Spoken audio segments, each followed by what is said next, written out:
You're celebrating your birthday with your family, but your favorite TV show characters are hunting you down for sport and there's no way to escape. When your childhood dreams are turned into a horrifying death trap, what do? You'll be shocked at how far these FNAF-inspired creatures are willing to go by the end of the movie to feed their bloodlust. I'm going to break down the mistakes made, what you should do, and how to beat every evil animatronic in the Banana Splits movie. This birthday party is going to turn into a funeral. The family has gathered to celebrate Harley's 7th birthday, and the kid is a little disappointed with his gifts. But when his stepfather reveals that they bought tickets to watch the boy's favorite TV show as a live audience, he can't believe his luck. This kid is a die-hard fan of the Banana Splits, but these friendly animatronics are going to turn into murdering psychopaths, and they'll be putting on a show so horrifying at the end, it'll give this boy nightmares for the rest of his life. They go to the studio lot where the live show is being taped, and a whole crowd of fans are waiting at the entrance. Nobody is allowed to record anything inside, and the staff collects everyone's phones, but that's when the Banana Splits arrive. Harley here is so excited that he stands in front of their car to wave hello, but they stop inches away from running him over. They don't even seem to care that they nearly killed this kid, and his mother pulls him out of the road before they drive away. Okay, I can already see where this is going. This boy is so obsessed with his TV idols that he can't even recognize danger when it's staring him in the face, and this is going to become a serious problem later on. We can all remember as little kids when we had our favorite TV show, whether it was SpongeBob, Adventure Time, or even Teletubbies. But imagine if those Teletubbies nearly ran you over and drove off without even so much as an apology. This would be gut-wrenching, and even at 7 years old, it should be enough to make you stop being their fans forever. Instead, this kid defended them, saying that they would never hurt him. And this kind of thinking is exactly how you end up at Neverland Ranch. When these animatronics are going to go full Terminator on them, that kind of blind trust is a serious problem. Now, we can't put all the blame on the kid here, because his parents shouldn't have even bought these tickets in the first place. TV shows like this normally target the age group of 1 to 4 years old, and this kid is 7. He should be watching Captain America and playing Minecraft because he's way too old for this stuff. When Harley here realizes what's underneath these warm and fuzzy exteriors and finally gets to see the show for what it really is, he's going to be scarred for life. And if the parents hadn't reinforced this poor kid's stunted development, he would be watching age-appropriate violence on a 4K TV instead of seeing dead bodies with lollipops shoved down their throats live and in theater. The Banana Splits enter the studio and they all line up in front of the mechanic, who wants to make some adjustments before the show begins. One of them enters the booth where he plugs it in for a tune-up, but the mechanic doesn't realize there's a glitch in the software. Backstage, the head of the network is in his office and tells the producers over the phone that he plans to cancel the Banana Splits program after tonight, but doesn't realize that someone else is listening in. That's when he hears a strange noise from across the room, and he gets up to check it out. Looking behind the curtains, he's surprised to see one of the animatronics standing there smiling, but it's just a distraction. The man is kidnapped by another robot with no one coming to his rescue, and the next time we see him, he's going to experience the most brutal death you could possibly imagine. Okay, let's get one thing out of the way here. These things look nothing like animatronics, and it's pretty ridiculous if you take it at face value. But imagine meeting one of these things face to face and it's a different story. These robots don't need to look convincing to be able to murder you and your entire family, and it puts a horrifying turn on this whole scenario. For decades, some of the brightest minds in the world, like Stephen Hawking and Elon Musk, have been telling the public that artificial intelligence is mankind's greatest threat. They just didn't imagine that this threat would be born in a failing entertainment center, and that honestly makes it 100 times scarier. Computers have already been able to outsmart humanity's greatest strategists in both chess and Go, which has infinite possibilities. They're also able to learn from their surroundings, and all of this can even be generated by a computer-based neural network that mimics how a human brain works with surprising accuracy.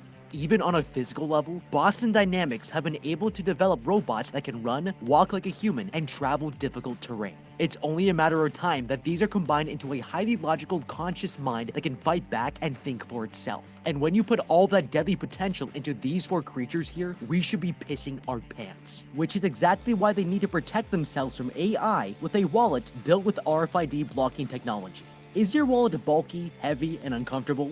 Unlike big and bulky wallets, the Ridge wallet is the perfect size that can hold up to 12 cards plus room for cash. Every Ridge wallet is made with RFID blocking technology that protects you against digital theft, and it makes a great Father's Day gift that will spare your dad from an AI robot overlord. These wallets are actually so durable, they come with a lifetime warranty.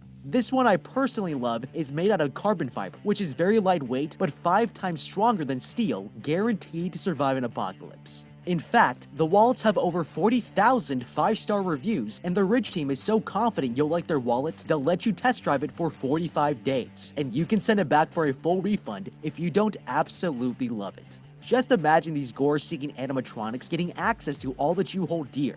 Better get a few wallets for you and your family just in case. This could be useful, but I can't take a memo right now. Later.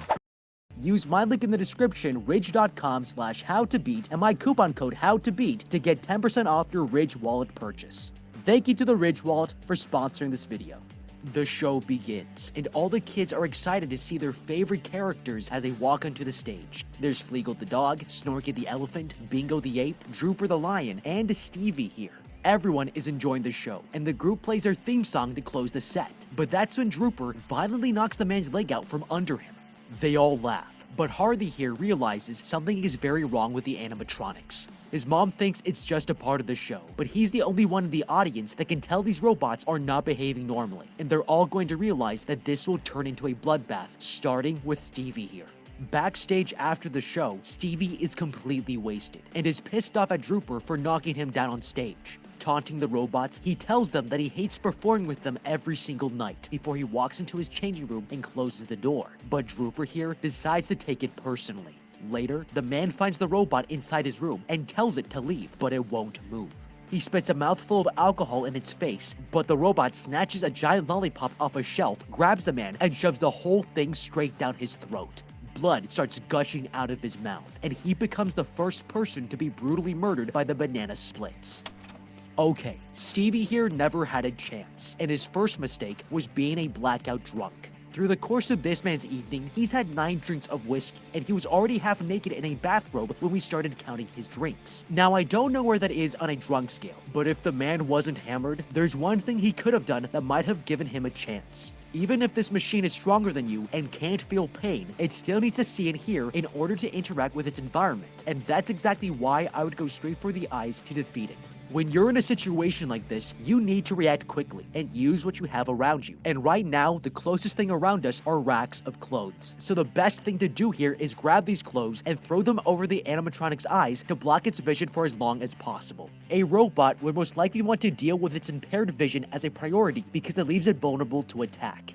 That means it will stop trying to kill you for just long enough to take the clothes off its head, and it's both the quickest and most effective way to create a distraction and get yourself in a better position to escape. Now, if we were brave enough, you could take this one step further and use this opportunity to kill it. Given how much alcohol this man drinks, I'd try to grab a bottle of whiskey and break it over the robot's head. The liquid might be able to short-circuit his electronics, and that could either fry its computer or slow it down. Then to destroy the body, there's one more thing here we could take advantage of. It might be a machine on the inside, but it's pure cotton and plastic on the outside. So if we found a lighter, we could set it on fire and it should be enough to burn away all his circuits and kill it. Some of the audience members are led on a tour backstage, where they finally get to meet the banana splits. The fans jump in and start taking pictures with the animatronics, but this father here has a secret ulterior motive and sneaks away to find the producer of the show. The tour guide spots him leaving and chases after him, but as they leave, Snorky here realizes he's not being watched.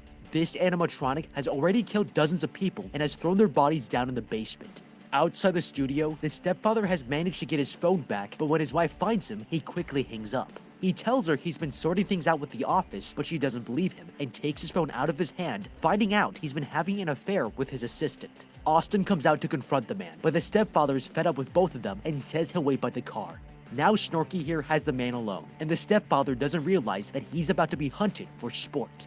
Later in the parking lot, the stepdad hears something in the distance, and the man realizes that the animatronic is driving straight at him.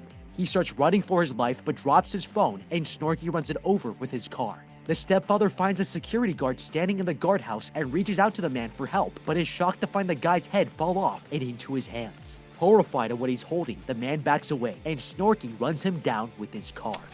Okay, this man definitely could have avoided this if he was paying attention, but I think it's fair to say he had it coming to him. Now what's interesting here is that Snorky went completely out of his way to run this man down, and if we can figure out why, we can predict the robot's behavior and survive longer than everyone else. When he was inside the studio, all the guests wandered off, and Snorky here was alone with these two 7-year-old kids completely unsupervised, but instead of killing easy prey, he targeted this douchebag stepfather. This tells us these robots have rules for who they decide to kill, and that means we can predict who they will kill next. First, the robots captured the head of the network who was going to cancel their show. Then they killed Stevie, who was a drunk asshole and didn't respect anyone. By looking at the pattern that's developing, we'd find that all of the people that are either missing or dead are rude and disrespectful men.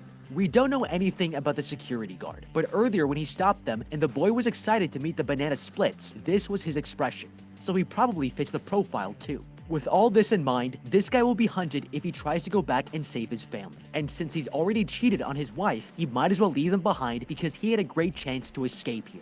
If I were him, I would have checked the dead security guard's pockets because not only would we find the keys to every single exit, but also a phone. We can even use facial recognition to unlock it since we still have his severed head and call an Uber to take us home.